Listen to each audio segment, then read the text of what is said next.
Mais on va quand même se refoutre dans la sauce et parler des Gormiti. Et donc les Gormiti, c'est les types qui viennent en soirée techno, qui sont en bande de mecs. Hétéro, tout ce que tu veux, qui sont souvent ils aiment bien aller à la salle et qui même être en bande. Le pec est chargé. Et parfois ça fait même en fait si c'était juste ça, déjà, c'est juste chiant. Mais en plus, moi, les vidéos qu'on voit sur TikTok, c'est aussi des mecs qui se tatouent qui se mettent des espèces de trucs que t'as pendant la Coupe du Monde, de drapeaux français sur le corps, qui tiennent des propos très limites. Et j'ai même vu une vidéo qui a beaucoup circulé sur Twitter, où ça faisait des saluts nazis en écoutant la Marseillaise. Ce qui est d'ailleurs une honte, parce que la Marseillaise a été très importante pour la résistance française. Mais bref, c'est un autre chapitre que nous n'allons pas ouvrir ce soir. Mehdi, qu'est-ce que tu penses des Gormiti que tu découvres? Oui, t'as vu ma tête. Que tu découvres. Je comprends du coup pourquoi est-ce qu'on se pose de plus en plus la question de est-ce que je peux sortir dans un endroit. Parler vraiment de safe space. C'est vraiment parler c'est queer de base en plus. Donc Alors, le milieu de la nuit, de manière générale, la house music, tout ce que vous voulez. Il y a, énormément de l'essence de ça vient clairement des cultures noires, américaines, des cultures queer, etc. Comment est-ce qu'elles ont été prises, appropriées, transformées, saccagées, etc. Donc là, par contre, on peut parler aussi de safe space et de comment est-ce qu'on se sent aujourd'hui pour aller dans un espace.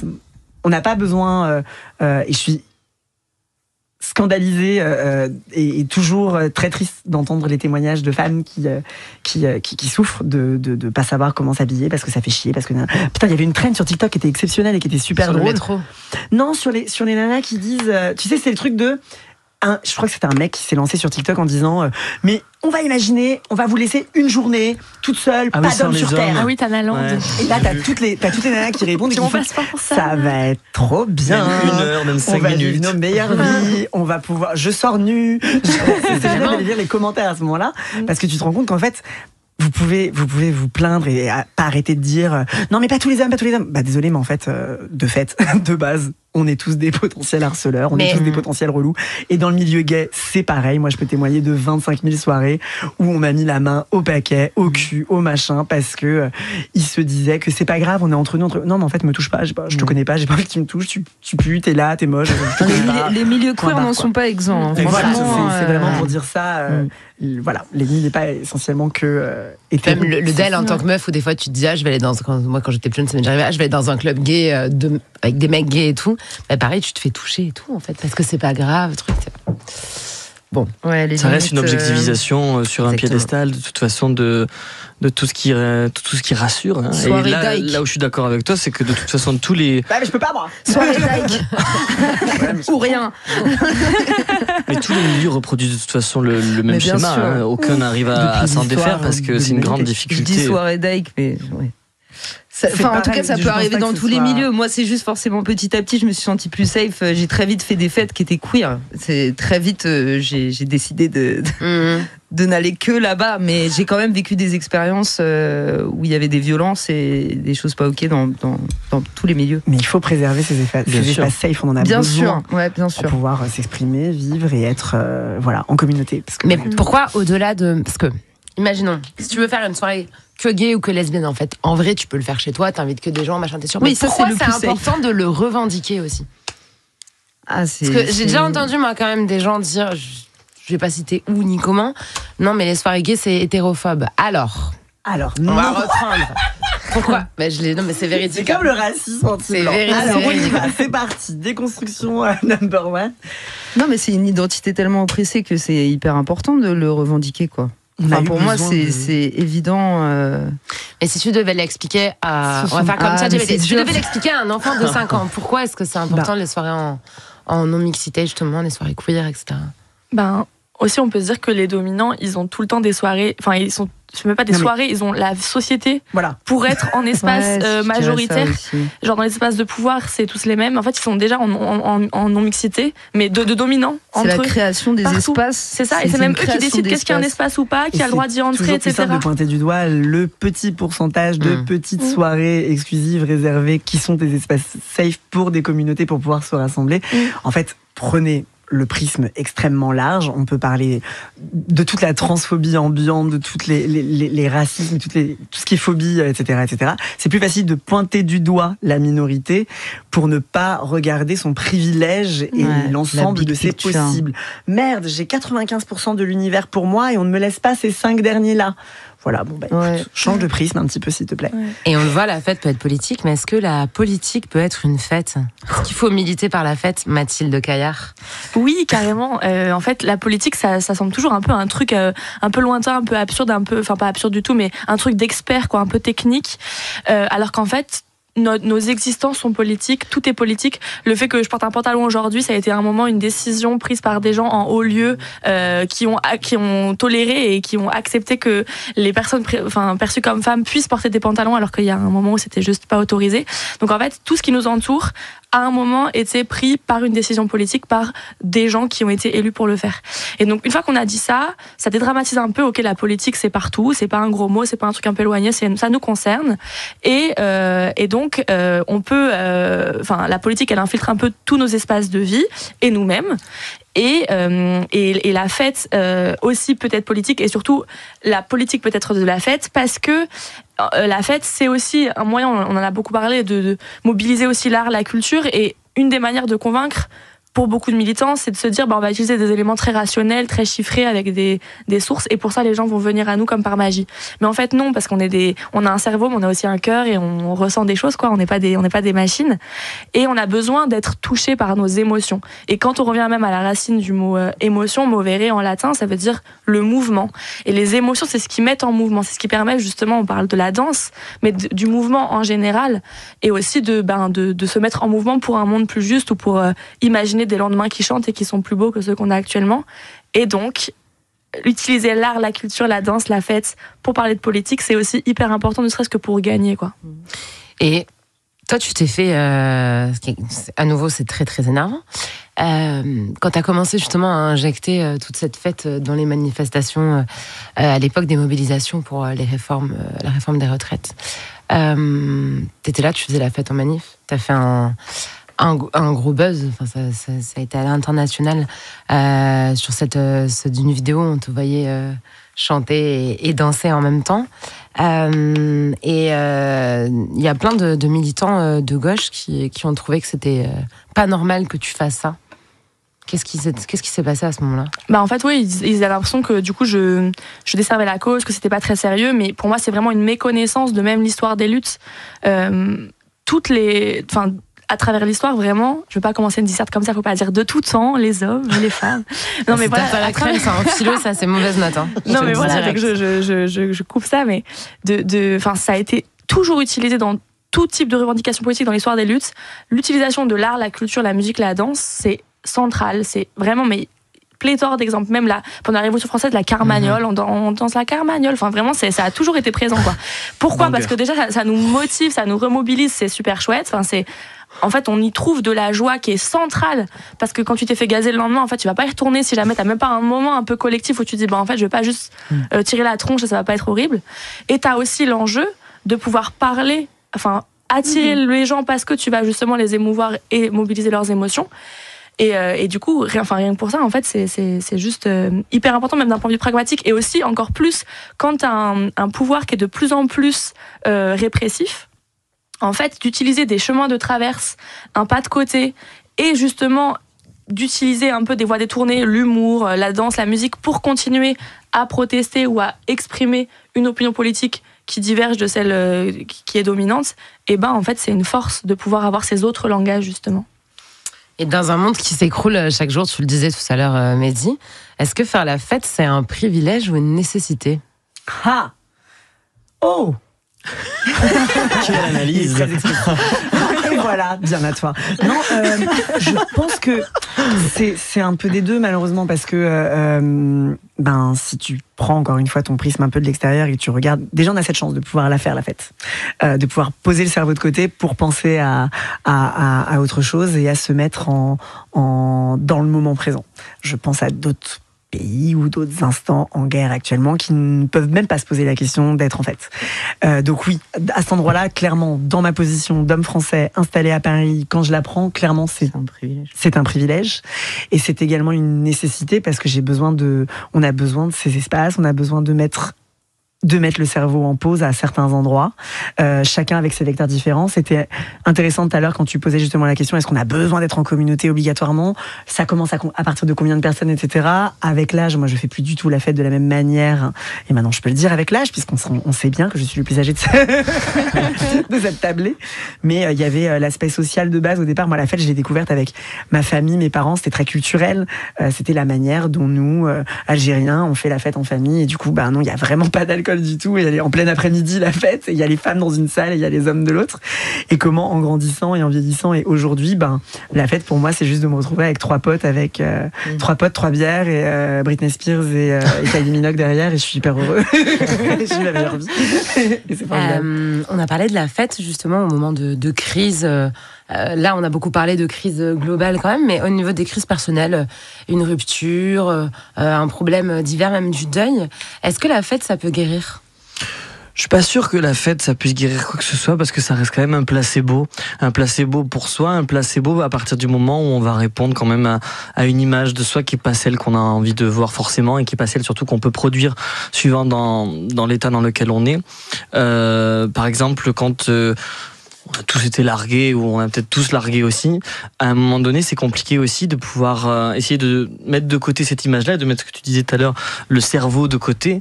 Je suis pas convaincu que le cerveau de côté, c'est la manière la plus abrupte de vivre réellement sa fête. Et surtout, c'est pas la manière la plus abrupte, sans doute, de pouvoir essayer de trouver une solution dans la fête. Je pense que la fête, au contraire, ce qu'elle permet surtout, et je reviens à ma grande définition, bien sûr, philosophique de tout à l'heure, c'était la temporalité. En fait, ça permet surtout d'oublier, quand on est extrêmement malheureux, que la temporalité paraît toujours surtout beaucoup plus longue. Donc à partir de ce moment-là, par exemple, là dans Chimère, beaucoup de gens, quand je fais des dédicaces, tout ça, on m'en parle, les mecs ils se disent, quand il est habillé en noir, franchement il parle que de mort et que d'amour désespéré, on va tous se jeter. C'est un but de ressembler à Amélie Nothomb qui préface tes livres, tout bien ça. Bien sûr, bientôt belge. Non, mais surtout les imitations de l'accent belge, je vous l'ai dit. C'est sublime. Je l'ai dit plein de fois, c'est comme les imitations de l'accent du sud-ouest, je vous en conjure. J'ai pas imité, en plus j'ai juste un accent pourri. Non mais c'est vrai que quand on a des sujets comme ça, où les gens, comme la politique d'ailleurs, on essaye de stratifier ces sujets-là, non, n'en parlons pas, on va finir dans un caveau. Mais pas du tout. Est-ce que ça fait de moi quelqu'un qui a envie de se jeter du haut d'un pont ? Pas du tout. Mais par contre, est-ce que c'est pas aussi la retranscription d'un état de fait aussi, de mieux vivre peut-être parce que je n'ai pas l'appréhension de ma propre mort, parce qu'à partir du moment où je sais qu'elle existe, elle me donne la perpétuelle impression d'être possiblement en fait. Et donc de ce que j'écris, de ce que je peux en dire, c'est pas traduire quelque chose qui va être névrotique ou nécrologique, mais peut-être simplement un état de fait qui va me permettre d'être en fait avec moi-même, et surtout d'être mieux demain, sans poser la question de est-ce que j'ai fait la fête ? Quelle fête a changé votre vie ? Ça peut être en bien ou en mal. Hein. Quelle fête a changé notre vie ? Oh, c'était un concert. Ah bon ? Ouais, c'était un concert. De qui ? C'était un concert de Madonna. Ah ouais, je suis allé. Oui, le dernier, on n'est pas la même génération. Je te parle d'un temps que les moins de 20 ans ne peuvent pas connaître. C'est vrai, Inès Mitterrand. C'était en quelle année du coup ? C'était en 2004.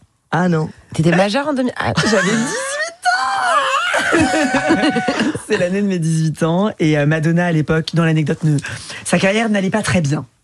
L'album qu'elle venait de sortir ne se passait pas bien, c'était American Life, et c'était George Bush qui venait d'être élu président des États-Unis.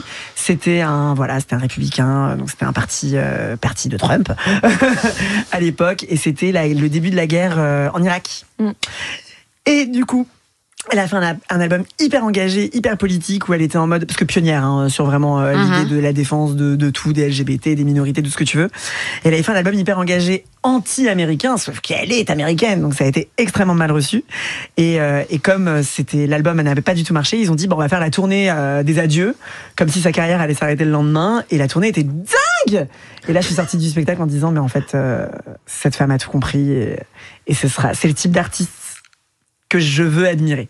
pour devenir moi-même un artiste. Et donc c'était ton plus beau souvenir de fête? Oui, parce que j'ai dansé pendant 2 heures, même si je connaissais aucune chanson à cette époque-là, je ne savais pas du tout. Je connaissais pas les chansons de Madonna, j'en savais rien. Et voilà, je me suis éclatée. C'était mon plus grand souvenir de fête. C'était à l'époque, ça s'appelait Bercy, et aujourd'hui vous l'appelez Accor Arena. Et t'arrives à aimer justement les festivals les concerts dans d'aussi grands lieux? Bon, ça va, c'est pas encore le Stade de France, mais je veux dire, même au Stade de France, j'arrive à kiffer ma race au Stade de France, mais pas en gradin. Ah, moi j'arrive pas. Même pas en gradin personnel. Pas en gradin. Faut que je sois en bas et que moi, à partir du moment où il y a la musique, je vis ma meilleure vie. Par contre, c'est marrant parce que ça revient sur quelque chose dont on parlait plus tôt. Est-ce qu'on arrive à faire la fête seule ou pas? Et malgré le fait qu'il y ait 80 000 personnes, j'arrive à vivre ma meilleure vie seule au milieu de 80 000 personnes. Ouais. Dans le sens où c'est comme la première fois que tu vas au cinéma tout seul. C'est comme la première fois que tu vas au restaurant tout seul. Tu dois casser des barrières sociales pour te dire, est-ce que je suis capable de? Est-ce que les gens vont me juger? Est-ce que les gens vont me regarder bizarrement parce que je suis seule à cette table et que je me commande un verre de rouge et je prends une pizza? Et pas du tout, en fait, tu vis ta meilleure vie parce que tu casses cette barrière sociale. Mais encore une fois, ça dépend du public, hein, parce que moi, j'ai fait Kendrick Lamar en fosse de Bercy. J'étais qu'avec comment on les appelle, les gormitis. Les gormitis. Partout, j'ai failli me faire étouffer, écraser. Mais Kendrick Lamar a aussi fait Éloi à l'Olympia avec que des gormitiers autour, c'était terrible. Comment c'était justement cette grande fête à l'Olympia? C'était vraiment la communion sacrée pour moi.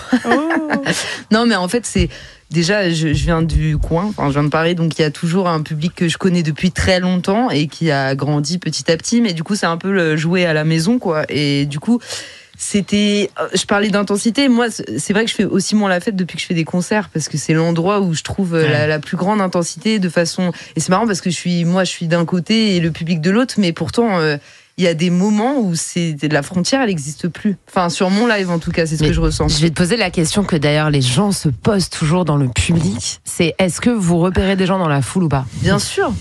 Moi, je fixe. J'adore fixer des gens. Là, il doit y avoir des meufs qui nous écoutent qui doivent être là. Ah mon Dieu, elle m'avait vraiment oublie.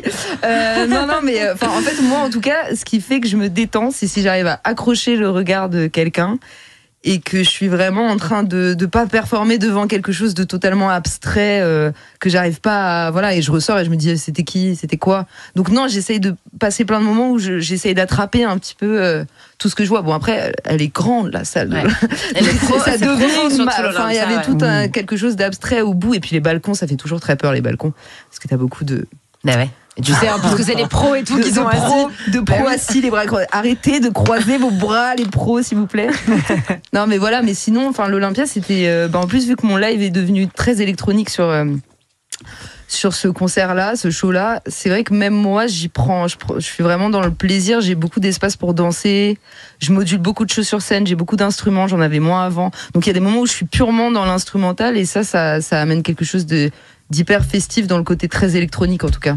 Et c'est le concert qui t'a le plus marqué, ou c'était peut-être le tout premier qui t'a marqué, je sais pas? Il m'a marqué dans ce qu'il représente, mais beaucoup. Mais moi, j'ai quelques expériences de concert où c'était... Quand je joue à Bruxelles aussi, par exemple, ça a toujours un truc évidemment. Voilà.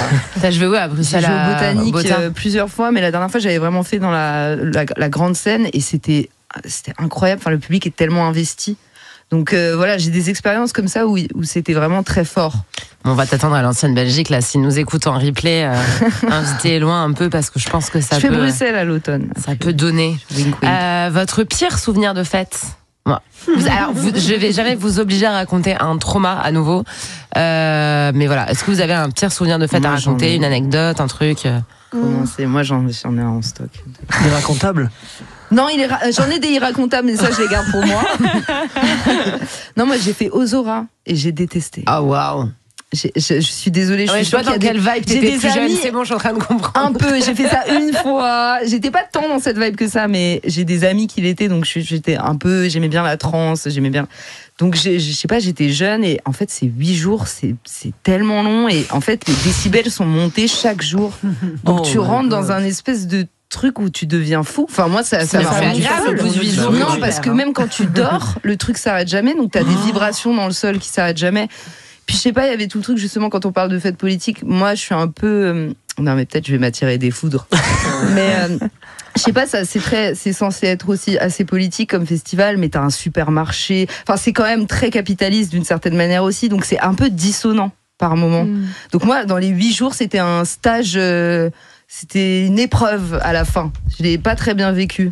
Voilà. C'était trop, en fait, je parlais d'intensité, mais là, l'intensité était un peu trop intense pour moi. Et tous tes potes l'avaient ressenti pareil ou Non, pas du tout. J'ai mon meilleur ami, il a adoré. Enfin voilà, chacun. Et puis j'ai vécu des lives qui étaient trop bien. J'ai vu Jeff Mills que j'avais. Enfin voilà, j'étais aussi allée voir des artistes qui sont géniaux. Et par contre, le son est incroyable, les ambiances sont incroyables. Même les gens, j'ai rencontré des gens super. Mais c'est juste dans le truc qui s'arrête jamais, que on parlait de temps, de s'échapper. Là, c'était trop, j'avais plus de repères du tout de c'est quoi ma vie. Tu dois tellement avoir l'impression d'être là depuis, c'est ça. 8 jours, c'est vraiment. Et je me souviens de mon état à l'aéroport.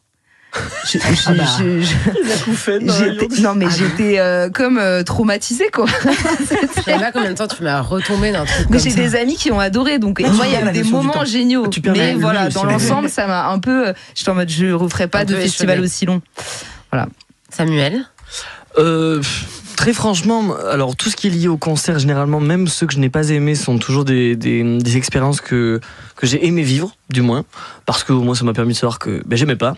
Par contre, généralement, beaucoup de fêtes où il y a plein de monde, où on est dans une convention sociale de il faut s'amuser, il faut s'éclater. Oui, mais comme la fête est très souvent quand même liée à est-ce que tu pécho ou pas, quand on correspond pas aux critères esthétiques et quand on n'est pas dans le regard de l'autre, la représentativité de ce qu'on peut être abordable, adorable, érotisé ou quoi, eh bien non seulement la fête généralement elle est gâchée parce qu'il y a toujours cette pression-là qui s'installe, et même quand on en est assez libre, moi je pense l'être à peu près, franchement maintenant avec le temps je m'en tamponne un peu la galette de savoir si je plais ou pas. Par contre, c'est vrai que le côté toujours de ne jamais pouvoir croiser un regard qui va être autre chose que le regard d'une appréciation. Du jugement, quoi. Oh, même pas du jugement. Je pense que la pire des choses, moi, c'est l'indifférence plus que le jugement. L'indifférence même à l'identité qui n'est pas celle qu'on peut cloisonner dans mais qu'est-ce que c'est que cet être de lumière qu'on sait pas du tout. En vrai, les gens en ont rien à cirer. Mais ouais, enfin, les créatures généralement ils adorent en avoir en poster, mais alors pas du tout généralement dans leur lit.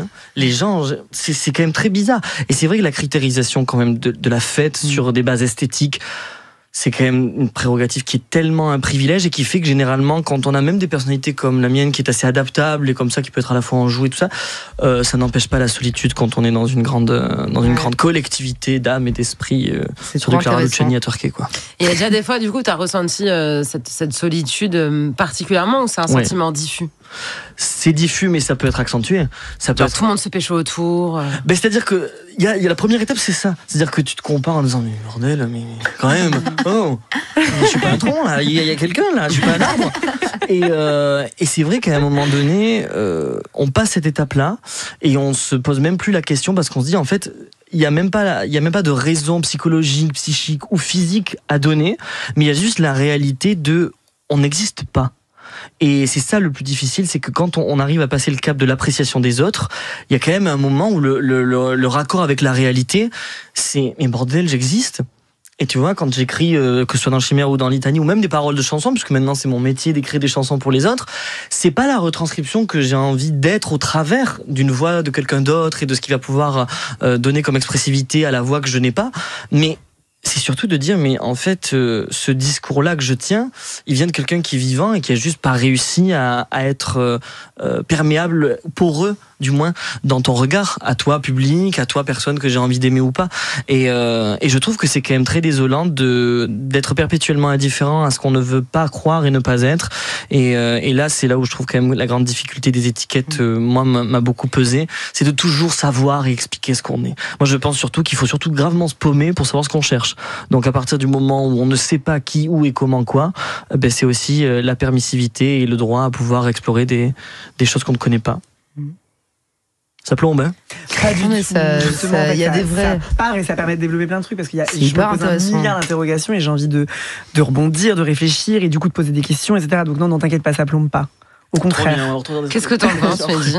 C'est hyper intéressant parce que je pense qu'on a tous même si ton expérience est très personnelle, on a tous eu ce sentiment à un moment de se retrouver et de s'interroger sur soi-même et sur l'image qu'on renvoie aux autres. Et du coup, je m'interroge sur... En t'écoutant parler, je me suis dit, mais du coup, c'est intéressant. Est-ce que du coup, toi, dans un état quand tu expérimentes ça, est-ce que à d'autres moments, tu te dis, génial, c'est moi qui vais prendre le lead, du coup, c'est moi qui vais aller vers les gens, ou à l'inverse, est-ce que ça t'enferme et ça t'empêche d'aller vers les autres, ce qui est complètement entendable et compréhensible, tu vois, c'est... Généralement, je prends le lead de rien du tout, je vais me cacher dans ma grotte et je la ferme allègrement parce que c'est... Alors que t'as autant ta place. Oui, c'est humiliant de verbaliser ça. Exactement, et puis surtout, la verbalisation, elle est encore plus difficile quand on n'a pas une appréciation de soi-même qui est extraordinaire. Moi, je vois bien que le développement que j'en fais comme ça, que ce soit dans l'écriture de textes ou pour les chansons, pour les artistes, c'est aussi pour exprimer un moi que j'apprécierais aimer, mais que je ne sais pas aimer. Donc c'est toujours extrêmement compliqué d'apprécier ou d'avoir une appréciation de soi-même quand elle n'est pas toujours posée, non pas dans le regard des gens, mais dans le ressenti des gens. Le regard des gens, je m'en tamponne. Mais par contre, l'appréciation... C'est intéressant, t'as dit une phrase qui était parfaite. T'as dit, je pense qu'il faut beaucoup se paumer. Ah oui, je pense qu'il faut beaucoup se paumer pour je pense que c'est même assez universel, finalement, comme raisonnement, et c'est quelque chose qu'il faut prendre... Quand on en prend conscience, en tout cas, on fait des pas. Et des bons.